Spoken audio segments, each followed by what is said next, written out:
Listo. Bueno, como el compañero anterior ya expuso sobre la misma gráfica, de esa gráfica pues son dos preguntas. Tuvo la 12, pues yo voy a exponer la 13. Em, bueno, como ya pudieron ver la gráfica, ahí están los jugadores, 5 jugadores de tenis, y pues nos muestra, ¿no? Ya aquí los resultados de los 5 jugadores en Australia, Estados Unidos, que juegan en cancha dura o en césped, ¿vale? No vamos a tener en cuenta pues los puntos al vencedor o como quien dice, pues los datos que nos dan allí. Porque vamos a la pregunta. Compañera, la siguiente diapositiva. Vale. La pregunta que nos da dice, teniendo en cuenta solamente los títulos ganados por los 5 jugadores, ¿cuál es el promedio de los títulos ganados? Profe, pues como de la pregunta original usted ya nos había dado la respuesta, pues quisimos cambiarla un poco, pero que tenga que ver con lo mismo, que es sacar un promedio. Entonces, nos dan las opciones de A, B, C y D, 10.2, 12.3, 11.2 y 9.8. Bueno, Ujú.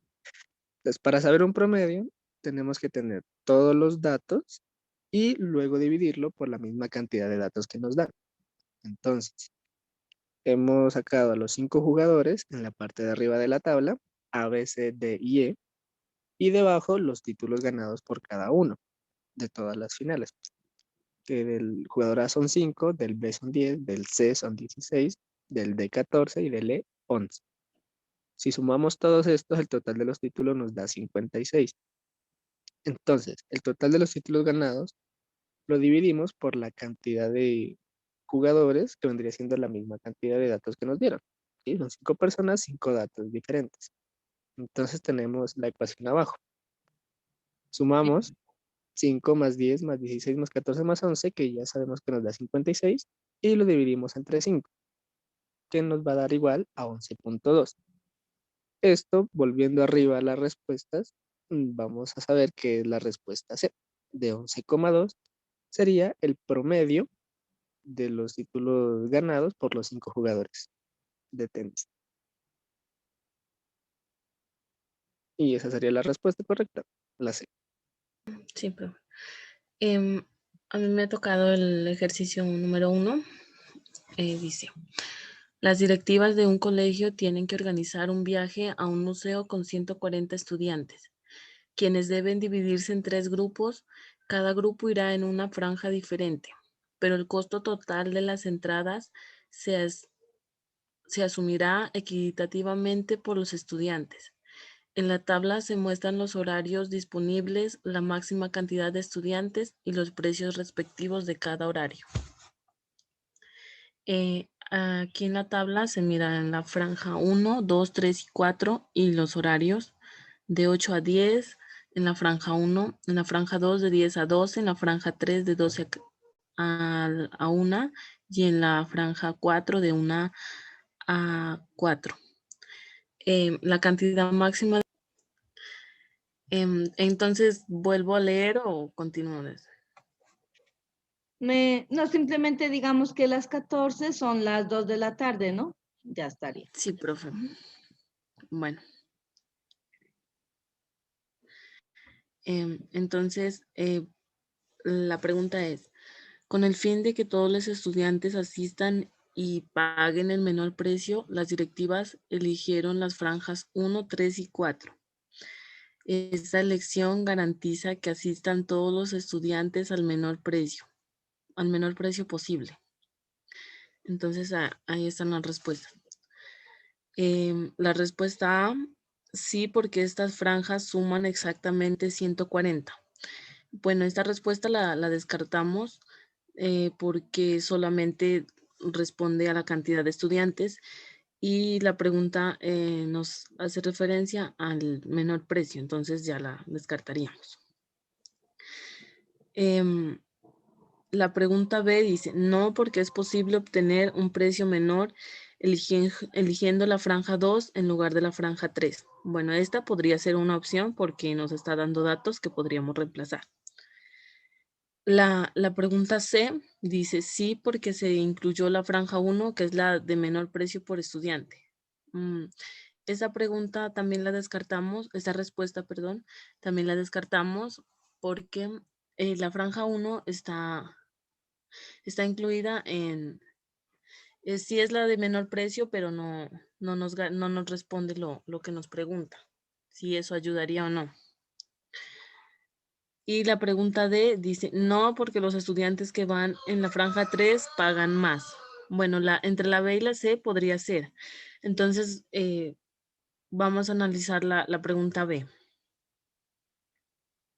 para lo que hemos hecho esta tabla.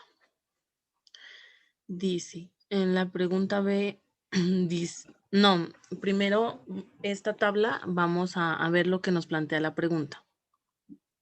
Para analizar lo que dice la B, primero vamos a analizar lo que nos plantea aquí en la pregunta sobre las franjas 1, 3 y 4. ¿Qué precio obtenemos de esto para saber si el precio reemplazado en la B sería el correcto?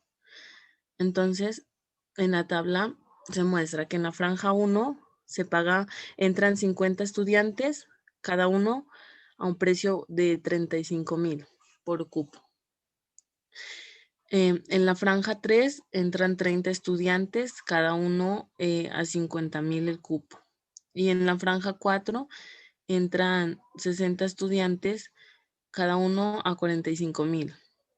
Entonces, lo que aquí sumamos los cupos, que dan 140, que es el número de estudiantes exactos que nos plantean el problema. Y aquí multiplicamos los precios por cada estudiante y luego los sumamos para lo que nos da un total de 5,950,000. Eso es lo que les costaría entrando con las franjas que ya plantea el problema. Entonces vamos a analizar la respuesta B para saber si el precio es menor o mayor que el que obtuvimos aquí. En la respuesta B nos dice que reemplazamos la franja 2 en lugar de la 3. Entonces aquí reemplazamos la franja 2 en lugar de la 3.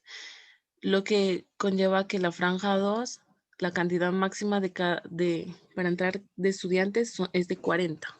Darían 40 estudiantes. Cada uno entraría por un precio de 40,000. Entonces multiplicamos 40,000 por 40 estudiantes. Pero aquí, al sumar la cantidad de estudiantes, la cantidad de cupos por estudiantes es de 150. Lo que nos lleva a que sobren 10 cupos, porque la cantidad de estudiantes solo son 140. Y aquí el precio nos da 6,050,000. Y en la anterior nos daba 5,950,000. Pero entonces aquí, al mirar que nos sobran 10 cupos, hemos hecho lo siguiente. El total a pagar son 6,050,000.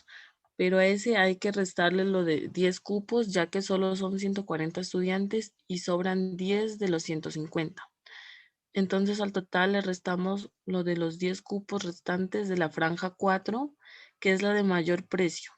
Cada cupo vale 45,000. Entonces aquí hacemos la operación. A 6,050,000 le restamos lo de 10 cupos, que cada uno cuesta 45,000. Entonces sería 6 millones menos 450,000, lo que nos da un valor de 5,600,000. Por lo que 5,600,000 es menor que 5,950,000. Por lo tanto, la respuesta B es la correcta, porque el comparar precios es menos costoso si elegimos la franja 2 en lugar de la 3. Por lo que también se descarta la respuesta D, porque dice no, porque los estudiantes que van en la franja 3 pagan más. esta también ya la descartaríamos porque la correcta ya es la B, porque los datos a reemplazar nos da un menor precio. Esto sería, profe. Bueno, buenos días para usted, profesora, y para mis compañeros. Vendidas de un producto, de una marca específica. De acuerdo con la cantidad de marcas que compiten contra ella en una tienda y el número de unidades vendidas sin competencia. La gráfica muestra los resultados del estudio para este producto en un mes. Y bueno, aquí podemos observar la gráfica y vemos por el lado izquierdo las unidades vendidas, que sería 500, el 100%, y evidentemente pues 0, el 0%. Aquí vemos la cantidad de marcas que compiten, es decir, eh, supongamos que esta columna que está aquí es la marca Nike.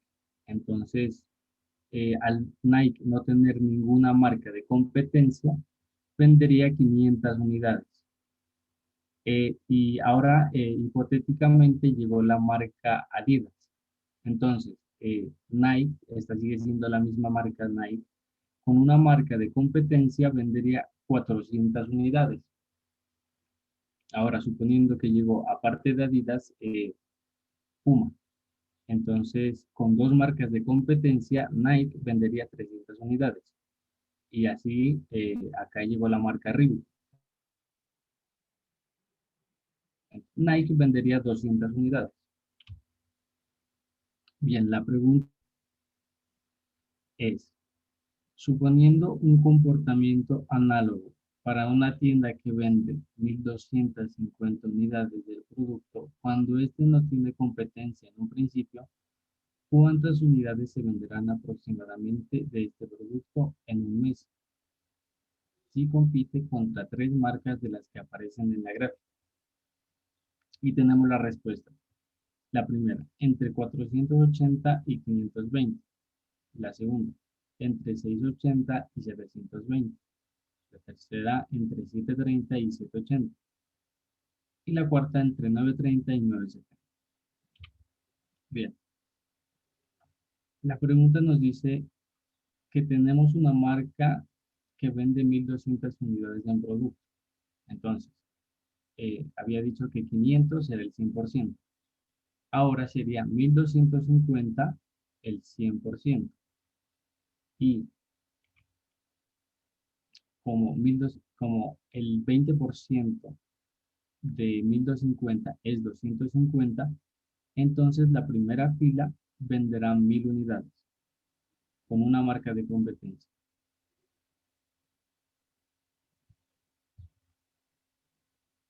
La siguiente vendería 750 y la última vendería 500 unidades.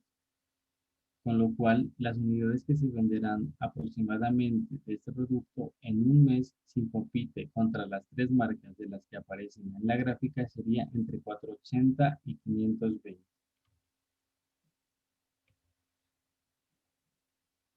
Gracias, profe.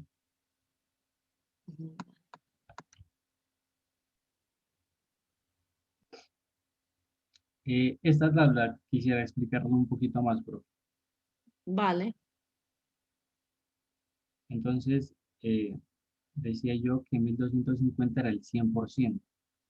Entonces, esta sigue siendo la misma marca de Nike, con lo cual 1.250 sería el 100%. Ahora que llegó la marca Adidas aquí, entonces tendría una marca de competencia. Sería y podemos mirar que a medida que hay más marcas que compiten, son menos las unidades vendidas. Y las unidades vendidas se reducen siempre en un 20%, porque el 20% de 1.250 pues es 1.000, y el 20% de 1.000 es 750, y el 20% de 750 es 500. Con lo cual, la marca de Nike al vender 3 unidades, al tener 3 marcas de competencia, vendería un total de 500 unidades, con lo cual la respuesta correcta sería la A o la primera, entre 480 y 520 unidades. de aquí ya. Ujú. Vale, vale, vale. Profe, no La me, revista me escucha bien. análisis. Ahora sigue. Profe, ¿de nuevo o desde donde quiero?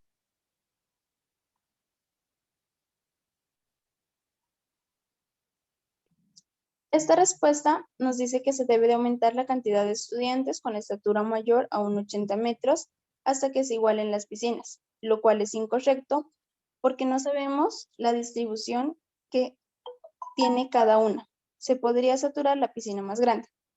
Bueno, lo que esta pregunta nos dice es que se debe de aumentar la estatura, los estudiantes con estatura mayor a 1,80 metros para elevar el promedio a 1,80 metros. Entonces, esto en primera instancia es incorrecto porque como no sabemos qué cantidad de estudiantes hay en cada piscina, al elevar los estudiantes con estatura mayor a 1,80 metros, se pueden saturar la piscina más grande. Y tampoco es correcta esa pregunta, ya que nos está diciendo prácticamente lo mismo que está afirmando el director, lo cual no es correcto. Y luego tenemos la respuesta D, que es la correcta, donde dice, encontramos que esta respuesta es correcta, ya que con el promedio de 1,80 metros que se tiene, el director no ha tomado en cuenta que existe la posibilidad de que las dos piscinas estén iguales, por lo cual su afirmación es errónea, siendo esta la respuesta correcta. Y eso es cierto. Resulta que el director está haciendo una afirmación de que las piscinas, de que la piscina más, de que el promedio es de bueno, tenemos que el promedio es de 1,70, pero lo que el director no ha tomado en cuenta es que con ese promedio las piscinas pueden ser iguales, pueden estar con igual distribución, ya que pueden haber 8 personas que miden 1,60 y 8 personas que miden 1,80, y esto nos va a dar un promedio de 1,70. Entonces, esta pregunta viene a ser la correcta, ya que nos dice por qué el director se ha equivocado. Eso sería todo, profe. Nicolás Mora Pantoja, y que me toca responder es la número 4. Entonces, bueno, aquí estamos mirando la pregunta, dice, la tabla presenta la información sobre el gasto en publicidad y las ganancias de una empresa durante los años 2000 a 2002. Miramos aquí la tabla, los años, el gasto en publicidad y la ganancia obtenida, en donde ganancia obtenida se va a ser G, como lo miramos acá abajo, y los gastos en publicidad van a ser P. Lo que se hizo es sobre todo lo que se pide es prácticamente reemplazar el gasto en publicidad con los valores que cada uno va a obtener como resultado de la ganancia obtenida. Entonces lo vamos a ver aquí. La pregunta que nos hicimos es de las 4 funciones, ¿cuál representa la ganancia obtenida en millones de pesos en la función del gasto? Que es la pregunta que tenemos acá. Correspondiendo todo con la tabla. Entonces, lo que nosotros, lo que se hizo fue buscar una fórmula en donde respondiera a esta incógnita. Y lo que se encontró fue, bueno, esta fórmula en donde, como lo dije, ganancia obtenida. Lo que vamos a hacer es reemplazar Y y X en un plano. Entonces Y va a ser la ganancia obtenida. Entonces reemplazamos acá abajo, por eso lo miramos. Y es igual a la ganancia obtenida. Esto igual a M entre paréntesis P más B. Esto es lo que nosotros ahorita lo explico. Esta es la fórmula que tenemos con dependencia a esta tabla. Entonces lo que nosotros tenemos es hay una pequeña equivocación, aquí en este paréntesis no es P, sino es X. Como lo miramos acá arriba, entonces lo que se hizo es reemplazar. Tenemos estos valores, la ganancia obtenida, que es G. Tenemos estos dos valores, que es 8.000 y 10.400. Aquí lo que hacemos es reemplazar, ponemos en la ganancia obtenida el 8.000 para iniciar con la fórmula, acá 10.400 de la misma manera. Donde está la X, cada cual es reemplazada, la X va a ser reemplazada por el gasto en publicidad, y el gasto en publicidad, como lo miramos aquí, el gasto en publicidad en 8.000 es 200, y el gasto en publicidad con la ganancia obtenida de 10.400 es de 280 en el año 2000 y en el año 2001. Entonces, como lo digo, en la X es el gasto en publicidad, simplemente se reemplaza. Aquí queda para multiplicar, sabemos que cuando está en paréntesis se multiplica. Y entonces lo que nosotros hacemos es M1 igual a 10.400 menos 8.000, que son los dos datos de la ganancia obtenida. Y esto hacemos esta fórmula y también restamos los datos el gasto en publicidad. Entonces lo que se sigue haciendo es el 2.400 que da este resultado, sigue eso. Sí, ese es un 1. ¿Me confirma cuándo ya? Sí, ya. Listo. Ese es un 1 para de pronto si parece una L. Igual acá Es de 1 también. con el intercepto es 1. Entonces, lo que estaba diciendo es que el resultado de esta resta dio 2.400, el resultado de la siguiente resta del gasto en publicidad dio 80. Esto, entonces, esto lo dividimos y da 30. Igual, ya cuando entramos B, significa que es el intercepto en el eje Y. Aquí en el intercepto en el eje Y significa B igual 8.000. Lo que hacemos es 8.000, le restamos los 30 y lo multiplicamos por 200. Ahí se está despejando, ¿no? La B. Está muy bien. Entonces, esto nos da 2.000, y si nosotros nos entramos a la primera respuesta, que es la A, nos da el mismo resultado. O sea, pues que nosotros lo que hicimos sobre todo fue de descartar, porque ya con este procedimiento nos dio la primera respuesta.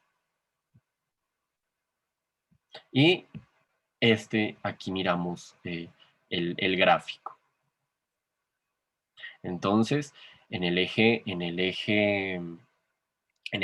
miramos la ganancia obtenida, y en el eje X miramos el gasto en publicidad.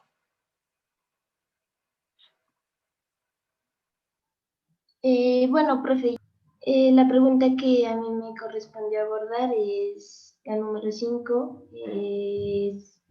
El sistema de comunicaciones de un hotel utiliza los dígitos 2, 3, 4 y 5 para asignar un número de extensión telefónica de 4 dígitos diferente a cada habitación. ¿Cuántas habitaciones del hotel pueden tener extensión telefónica? Las opciones a responder son A, 24, B, 56, C, 120, D, 256. Y la respuesta correcta sería A. Y ahora vamos a ver el desarrollo de... vamos a desarrollarlo mediante la permutación. La permutación es la cantidad de formas que se pueden ordenar cierta cantidad de elementos. En este caso vamos a tomar la primera fórmula, que es ordenar todos los elementos, ya que en la segunda solo es una parte. Bueno, los dígitos a desarrollar son 2, 3, 4 y 5, son 4 dígitos. Vamos a encontrar la factorial, y la factorial de un número, por ejemplo, en 1 vendría siendo la posibilidad de ordenar un número es 1, la posibilidad de ordenar dos números son 2, y la posibilidad de ordenar 3 números sería 6, y hay un error. La posibilidad de ordenar 4 números es 24. Bien. 2 por 1, 2, 2 por 2, 3 por 2, perdón, es 6, y ese último 3 está mal, no me había dado cuenta. Sí, aquí era por el 1 era, ¿no? Sí, Porque- ahí es el 1, sí, tengo que corregirlo, profe. Vale, vale. Ujú. Se me fue. Vale. Y como son 4 dígitos, entonces sería 4 factorial igual a 4 por 3, 12, 12 por 2, 24, y 24 por 1, 24. Y ahí está el desarrollo que nos indica que la respuesta correcta es 24 habitaciones del hotel pueden tener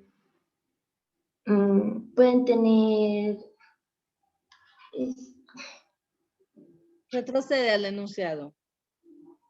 sí, ya voy a eso. Entonces, 24 habitaciones del hotel pueden tener extensión telefónica con números diferentes y que ninguna se repita.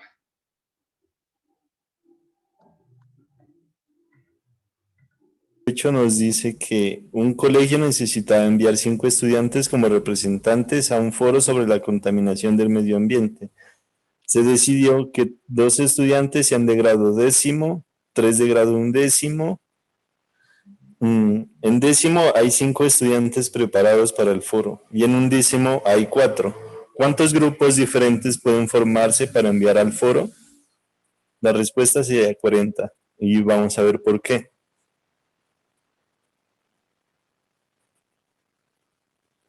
Aquí vamos a utilizar la fórmula para saber cuántas combinaciones puede tomar cada curso de cada grado. Sabemos que 5 son los que tienen que ir. 3 de 11 del grado 11, del cual 4 están preparados. 2 del grado 10º, del cual 5 están preparados.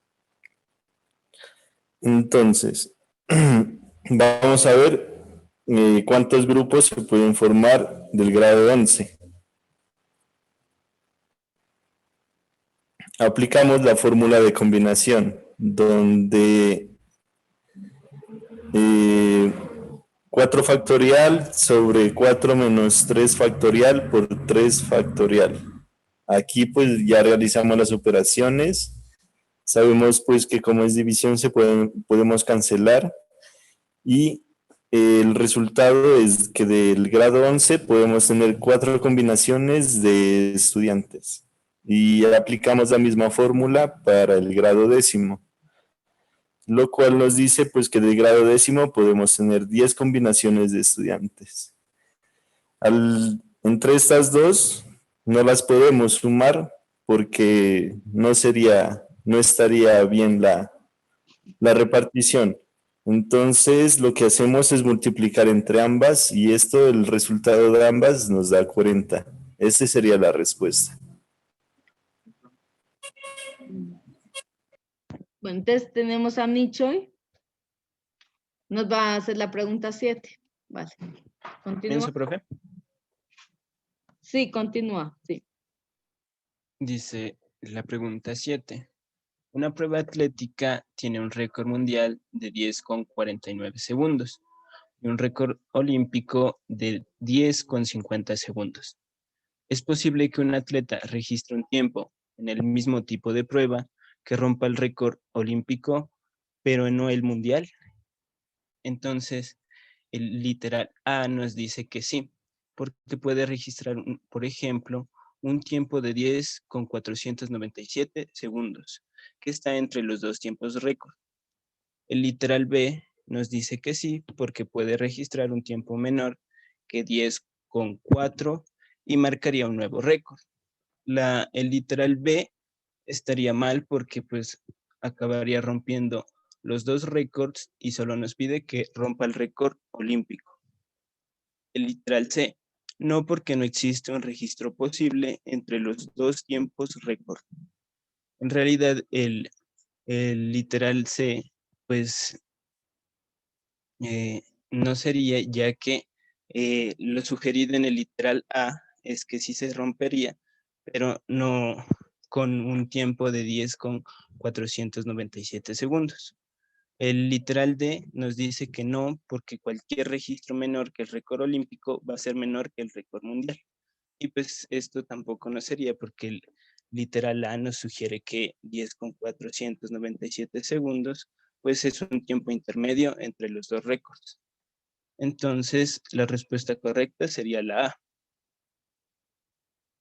ya que el nuevo récord se situaría en medio de los dos récords, siendo 10,49 menor que 10,497, que este a su vez sería menor que 10,50 segundos. Esa sería la respuesta, por favor. Entonces, en la pregunta 7, nos dice el enunciado que en una prueba atlética tiene un récord mundial de 10,49 segundos y un récord olímpico de 10,50 segundos. Lo que nos pregunta ¿es posible que un atleta registre un tiempo en el mismo tipo de prueba que rompa el récord olímpico, pero no el mundial? En el literal A nos dice que sí, porque puede registrar, por ejemplo, un tiempo de 10,497 segundos, que está entre los dos tiempos. En el literal B nos dice que sí, porque puede registrar un tiempo menor que 10,4 y marcaría un nuevo récord. El literal B sería incorrecto, ya que batiría el récord mundial. El literal C nos dice no, porque no existe un registro posible entre los dos tiempos. Esto pues es también incorrecto, ya que lo que nos sugiere el literal B es de 10,497 segundos. En el literal D nos dice que no, porque cualquier registro menor que el récord olímpico va a ser menor que el récord mundial. Pues esto también sería incorrecto, ya que en el literal A nos dice pues que hay un tiempo intermedio que es el de 10,497 segundos. Entonces la respuesta correcta sería la A. Aquí lo coloqué en esta flechita para poder ver mejor el tiempo récord olímpico, que es de 10,50 segundos. El nuevo récord que estaría en medio, que sería de 10,497 segundos, y el récord mundial, que es de 10,49 segundos. Entonces, esta sería la respuesta correcta.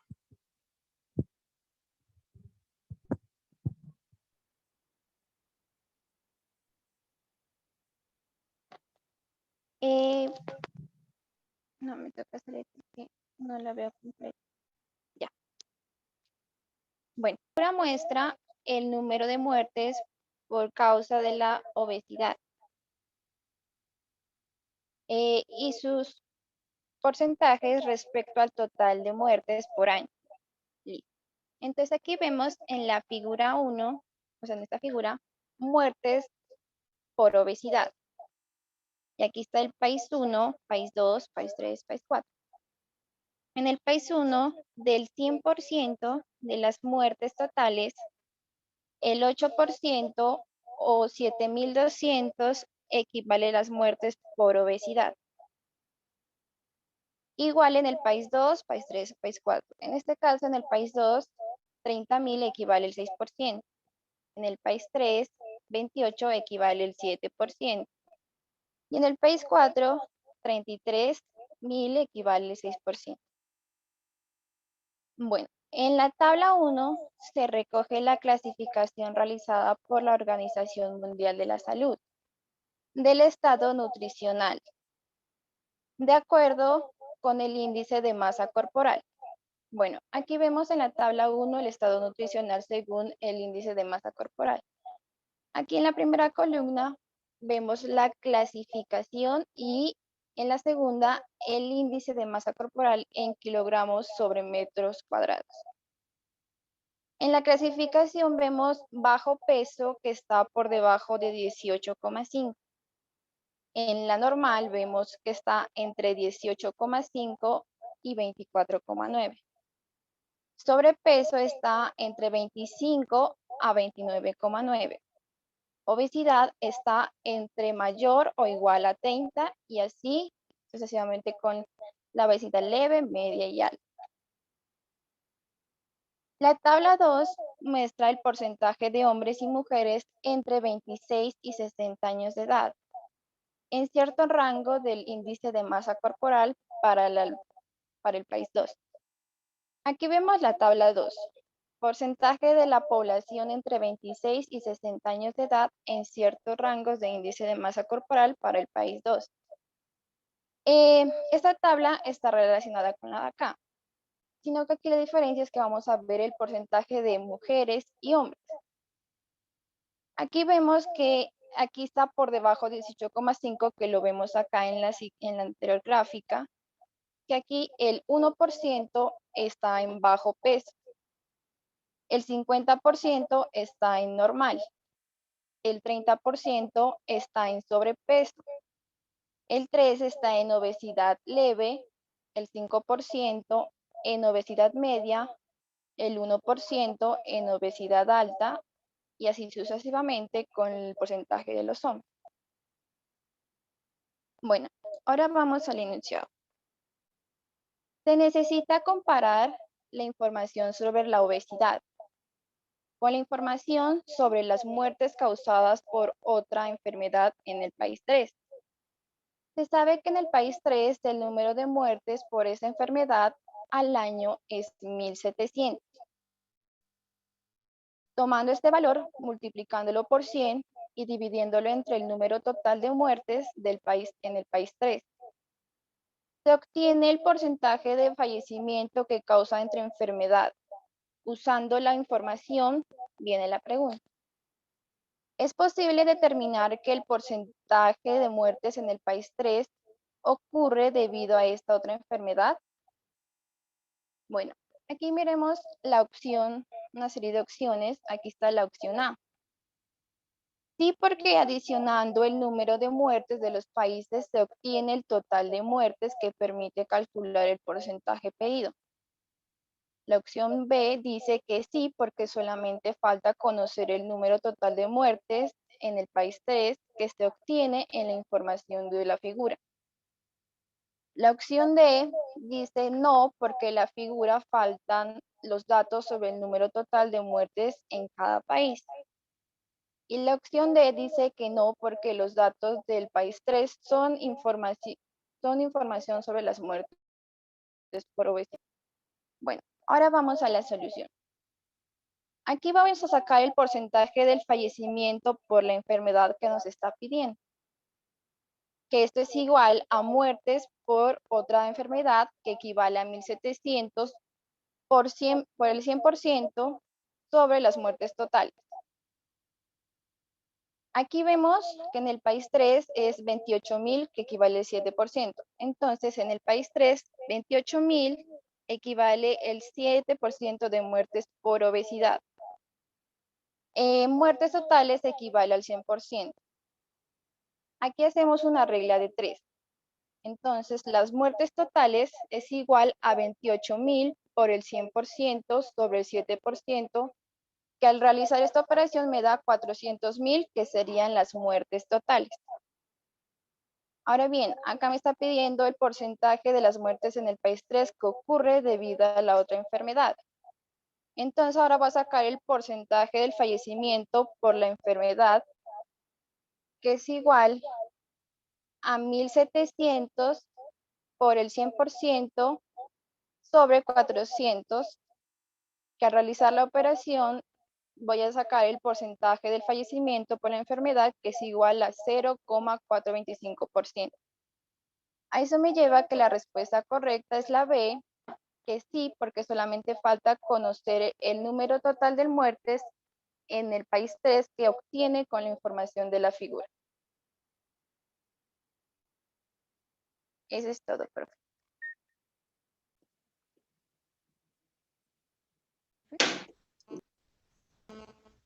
Dice, una fábrica de lápices realiza el control de calidad de sus productos y selecciona una muestra de 100 lápices.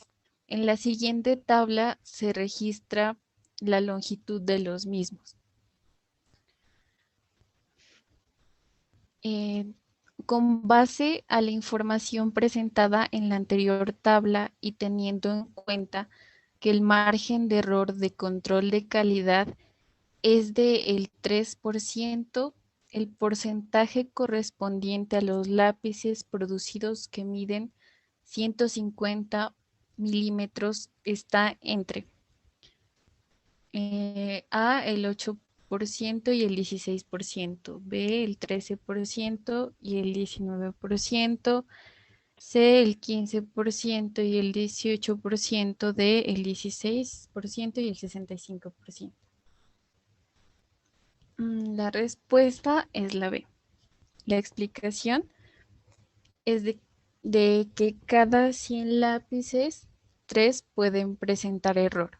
Entonces, si el margen de error es del 3, es de 3 del 16%, pueden haber más o menos, pueden haber más o 3 menos en cantidades de lápices, que en este caso sería del 16% menos, sería 13 y 3 más serían 19, teniendo en cuenta que el margen de error es de 3, dándonos así la respuesta del 13% y el 19%.